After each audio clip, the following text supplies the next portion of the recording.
This case is unlike anything we've covered before. A global music mogul, a federal prison, a hidden bottle, and a courtroom that feels more like a pressure cooker ready to explode.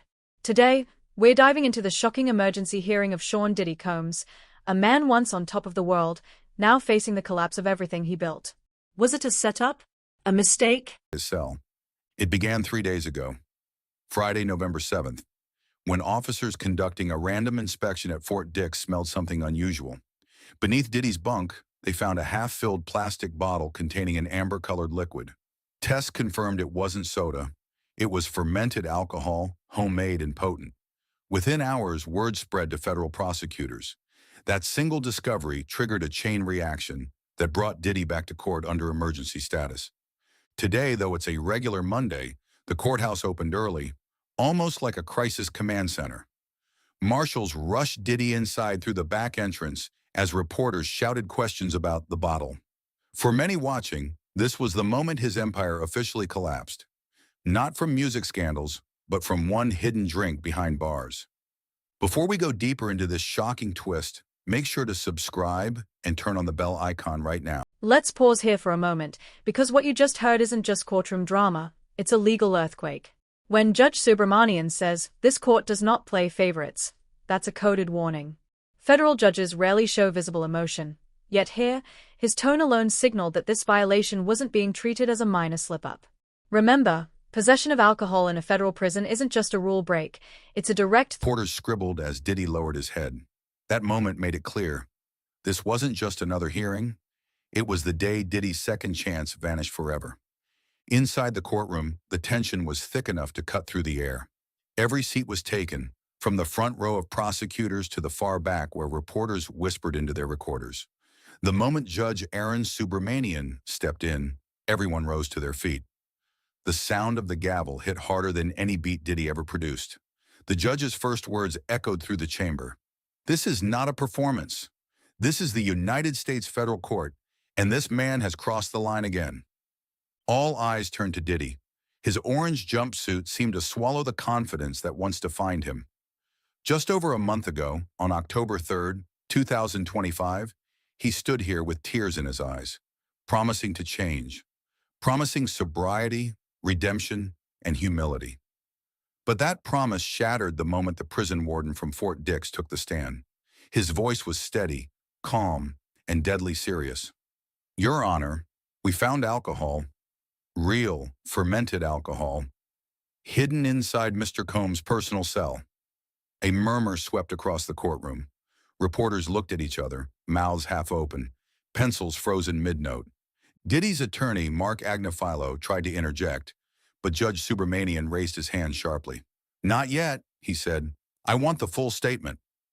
The warden continued, explaining how officers discovered a bottle under Diddy's bunk, the smell unmistakable, the liquid amber and warm to the touch.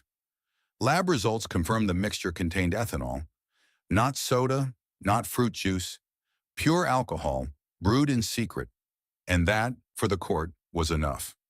From the prosecution side, Cassie Ventura's legal representative stood tall, her expression a blend of anger and vindication.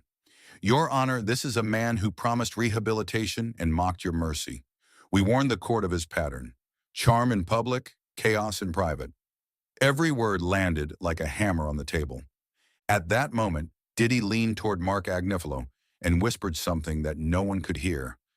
But the courtroom cameras caught his lips trembling. He wasn't angry this time. He looked hollow. The man who once filled stadiums now sat small, surrounded by the echo of his own choices. Judge Subramanian looked down, tapping his pen against the bench. The silence felt eternal. Everyone in the room, lawyers, guards, journalists, could sense what was coming next. And then, in a voice that carried the weight of final judgment, the judge said, "If these findings are true, the sentence I delivered before no longer stands. The court will deliberate an upgrade in sentencing, effective immediately." The room erupted. Some gasped. Others shouted questions. Marshals stepped forward to restore order, but the truth had already landed like a bomb. The bottle had been found, the rules had been broken, and the man who once called himself untouchable was about to lose everything, forever. The courtroom that morning didn't sound like a court at all. It sounded like thunder trapped inside marble walls. Reporters whispered fast, pens scratching over notepads, their phones ready to blast breaking news the second the gavel struck again. The echo of Diddy's name filled the room, traveling like a rumor nobody could stop. Judge Arun Subramanian sat still for a moment, staring at the thick report that lay open in front of him. The top page had one line circled in red. Alcohol found inside inmate Combs' personal cell. That was all it took. Behind Diddy, two marshals stood like shadows. He didn't look at them. His eyes were locked on the floor, motionless, as though he already knew his fate. Mark Agnifilo, his attorney, finally stood to speak. His voice was calm but desperate. Your Honor, what we have here is an exaggeration. There is no proof that Mr. Combs brewed or possessed that alcohol. The bottle could have been planted or mistakenly identified. The prison has over 1,400 inmates and no surveillance footage to prove direct possession. But the prosecution came prepared. They moved fast, presenting photos taken during the Fort Dix inspection. The bottle was sealed in an evidence bag, the amber liquid still visible under courtroom lights. A collective gasp filled the room. Reporters leaned forward, the sound of camera shutters filling the silence. This isn't just alcohol, the prosecutor declared. This is defiance. This is mockery of federal law, of your authority, and of the system's mercy. Her tone was sharp, controlled, every syllable striking at Diddy's crumbling defense. This man was given leniency. He stood in this very court just weeks ago, claiming he had changed. Today, we stand here to prove that promise was a lie. For a moment, Judge Subramanian didn't speak. The silence stretched long enough to make everyone uncomfortable. Diddy's hand trembled slightly on the table. He didn't raise his head, didn't meet anyone's gaze.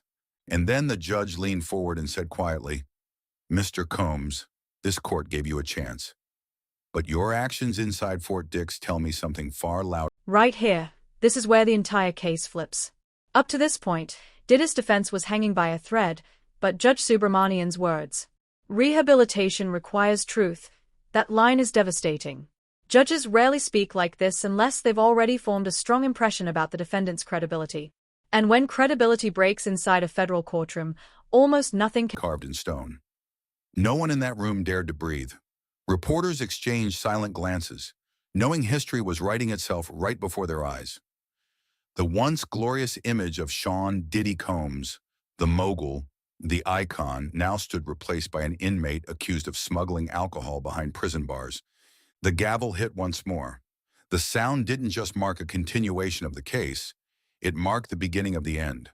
The courtroom atmosphere had shifted from tension to disbelief. What began as an alcohol violation was now turning into a full-blown moral collapse in front of the nation. Every news channel in America was broadcasting updates in real time. Judge furious after alcohol found in Diddy's prison cell. The kind of headline that burns into public memory. Inside the court, though, the chaos had its own rhythm. Papers shuffling, whispers colliding, pens moving like weapons. Mark Agnifilo finally stood again, this time slower, heavier. His voice trembled just slightly as he addressed the judge. Your Honor, my client made a mistake, if that is even proven true. But a mistake does not define a man forever. Mr. Combs has been under unimaginable pressure. He's a target because of his fame, not because of his choices.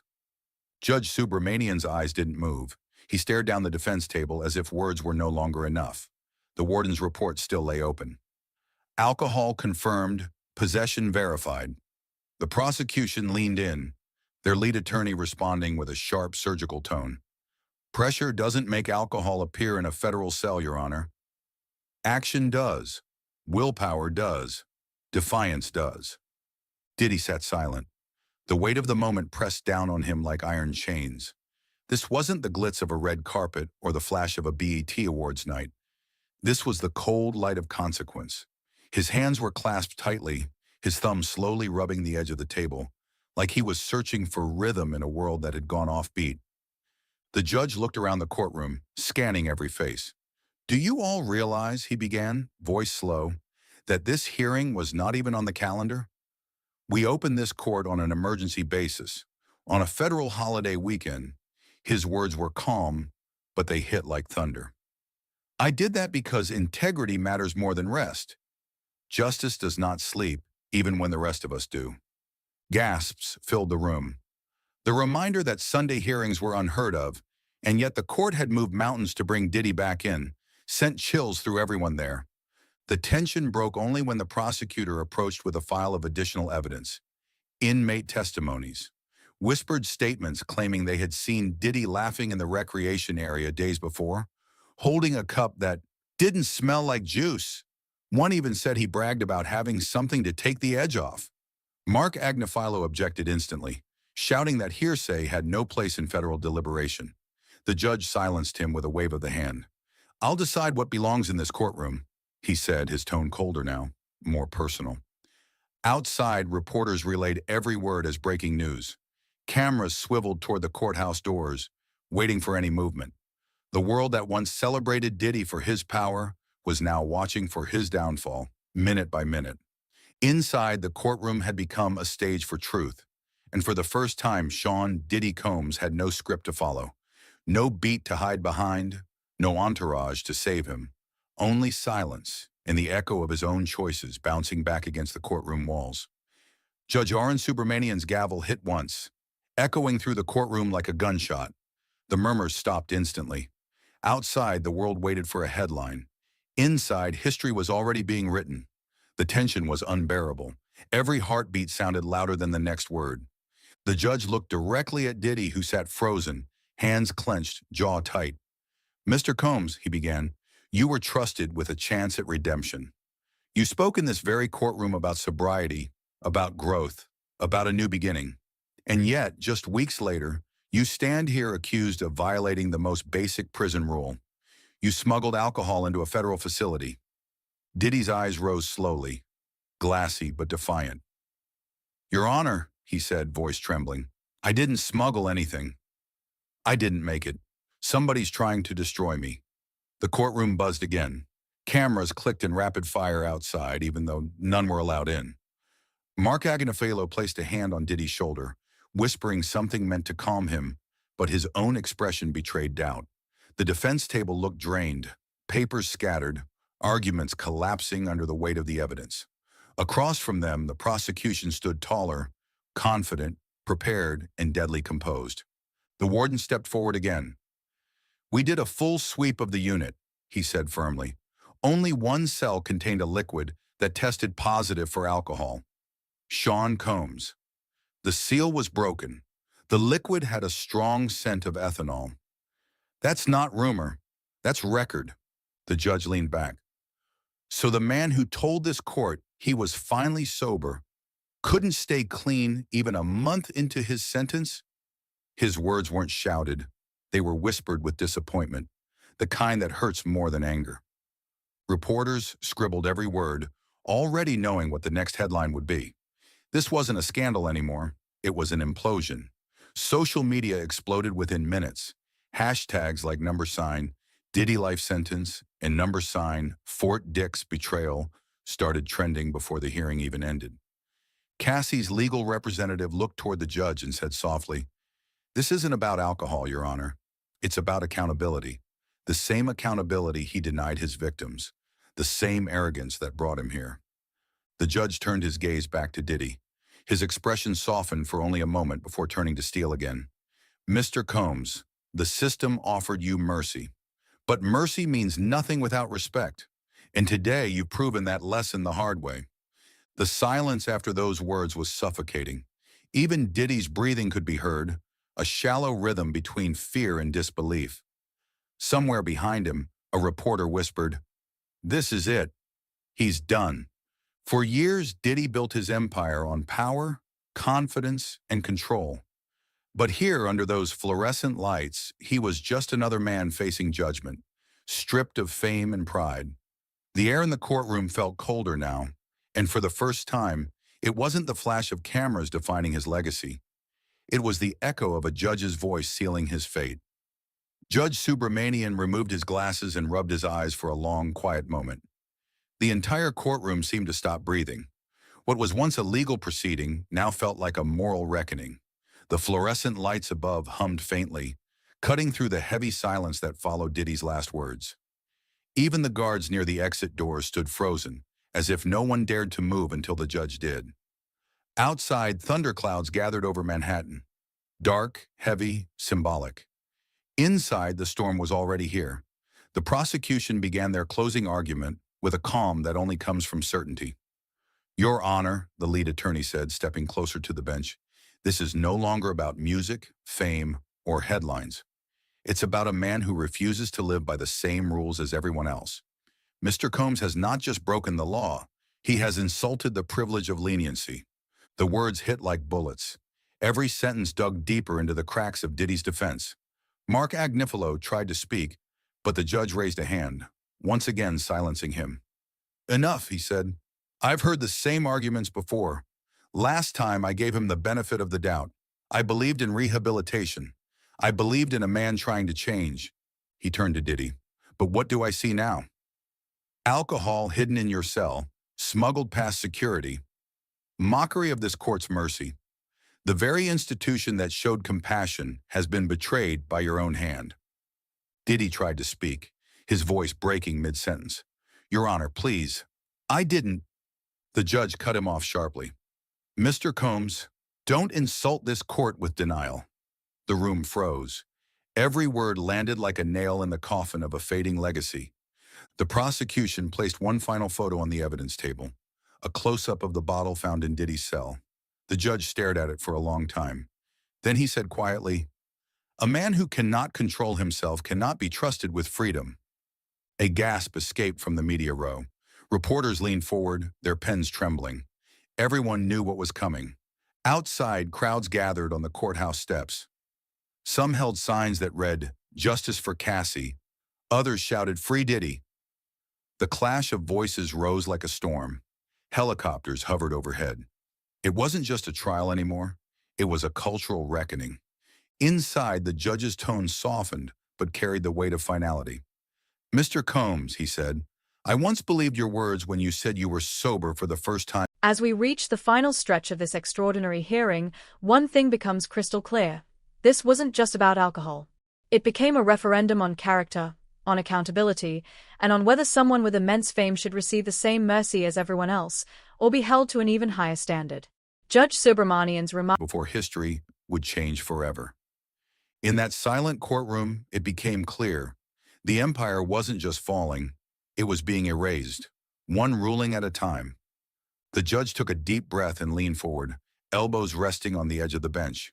The courtroom was still, so silent that even the flickering of the ceiling lights seemed loud. Then, in a slow, deliberate tone, he said, "Mr. Combs, this court has reached its final decision." A faint gasp came from somewhere in the audience. Every camera outside the courthouse turned toward the entrance, waiting for what was about to shake the world. Diddy didn't move. His hands were clasped together, his eyes locked on the wooden grain of the defense table, as if he could see his entire life reflected in it. "On October 3rd, this court sentenced you to 4 years and 2 months, the judge continued, voice steady and cold. That sentence was meant to offer rehabilitation, not ruin. Yet today, this court faces proof that you violated the terms of that leniency. Not once, but through deliberate action." He paused, letting the words hang heavy in the air. "This is no longer a matter of misconduct. This is defiance, and defiance has consequences." Mark Agnifilo rose to his feet. "Your Honor, please." The judge's voice cut through him like glass. "Sit down, counselor." The tension was unbearable. Cameras clicked outside. The courtroom doors were guarded. No one dared leave. Judge Subramanian lifted the final document and read aloud, each word echoing like a verdict carved in stone. "By the authority of the Southern District of New York and in accordance with federal law, this court hereby upgrades the sentence of Sean Combs to life imprisonment without the possibility of parole." The room broke. Gasps turned to cries, reporters rushing for the exits to phone in the story before anyone else could. The defense team froze. Mark Agnifilo's pen slipped from his hand, clattering onto the table. Diddy looked up slowly, confusion and disbelief clashing behind his eyes. For a second, he seemed ready to speak, but no sound came out. His mother, seated a few rows behind, covered her mouth, tears streaking down her cheeks. The judge stood. "Mr. Combs, I once believed you were a man capable of redemption. Today I see only regret, and too little of it. May this sentence remind the world that fame is not immunity." Two marshals stepped forward. The clink of metal cuffs echoed through the chamber. Diddy didn't resist. He simply turned once toward the back of the room, as if looking for something, maybe hope, maybe forgiveness, and then bowed his head. The gavel struck one final time. "Court is adjourned." Outside, the courthouse exploded in chaos. Helicopters hovered overhead, fans screamed his name, and media vans battled for live coverage. But inside, in that silent courtroom, the empire of Sean Diddy Combs had just fallen for good. The man who once ruled the charts now walked away in chains, his rhythm replaced by the sound of closing iron doors. The heavy metal doors of the courtroom closed with a deep, echoing sound that seemed to carry finality itself. Outside, the world roared, news anchors shouting into cameras, phones buzzing with notifications, social media drowning in disbelief. But inside, everything slowed to silence. Diddy stood still, his wrists now locked in cold steel. As the marshals led him toward the side exit, the weight of what just happened began to settle in. This was it. No more appeals, no more headlines to twist in his favor. The man who once built empires through beats and fame was now walking toward a cell that would outlast his own lifetime. His mother cried silently, her trembling hands pressed against the courtroom glass. Even the journalists who'd covered him for years stood speechless. Judge Aaron Subramanian remained seated, watching the man disappear behind the door. For a fleeting second, his expression wasn't fury, it was sorrow. The system had done its job, but even justice had a price. A billion-dollar empire had ended not in glory, but in disgrace, over a single bottle of alcohol found in a place where hope was supposed to start again. Back inside Fort Dix, word spread fast. Inmates whispered through vents and hallways. Diddy got life. Some said it with pity, others with disbelief. His cell, the same one where the alcohol was found, had already been cleared out, sealed for investigation. The irony was cruel. The same four walls that once gave him privacy were now evidence of his downfall. Later that evening, as rain fell over Manhattan, the news broke on every screen. Diddy's life sentence confirmed. Alcohol found inside his cell. Clips from his glory days rolled across the feed. Red carpets, platinum awards, Cassie's old interviews, his defiant speeches about power and legacy.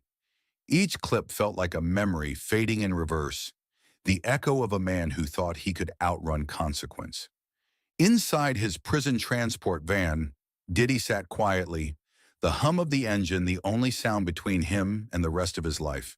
He looked out the small square window, seeing nothing but gray skies. Maybe he was thinking of the music, maybe of his family, maybe of that last night before the bottle was found. But the truth was clear now. Every empire ends, and this one ended in silence. When the van pulled away from the courthouse, rain hit the windshield like applause that wouldn't stop. The headlines called it justice. The fans called it tragedy. But inside that dark, moving cell, Sean Diddy Combs understood something deeper. No one escapes the echo of their own choices.